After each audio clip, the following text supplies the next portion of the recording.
Bakit nga ba ang mga overthinker, sila ang pinakamatalino? Alam mo ba, ayon sa dark psychology, ang mga overthinker, sila ang ilan sa pinakamatalinong tao sa mundo. Bakit? Una, malalim silang mag-isip. Hindi sila kontento sa simpleng sagot.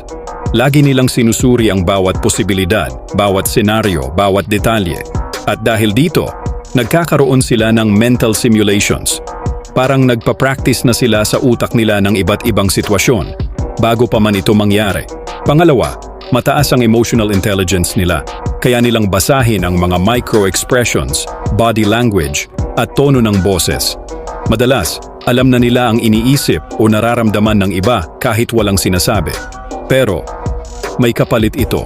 Sila rin ang mga taong madaling ma-stress. Kasi sa bawat desisyon, nakikita nila hindi lang ang best outcome, kundi pati ang worst-case scenario. Pangatlo, expert sila sa pattern recognition. Hindi mo sila madaling maluloko dahil kaya nilang mapansin ang maliliit na details na hindi nakikita ng karamihan. Mga behavior patterns, inconsistencies, at kahit mga nakatagong motibo.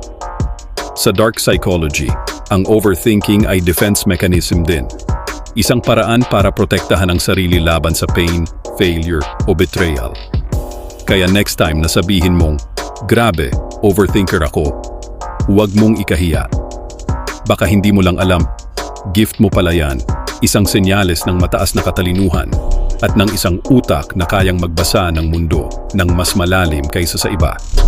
Overthinking isn't a weakness, it's your hidden strength.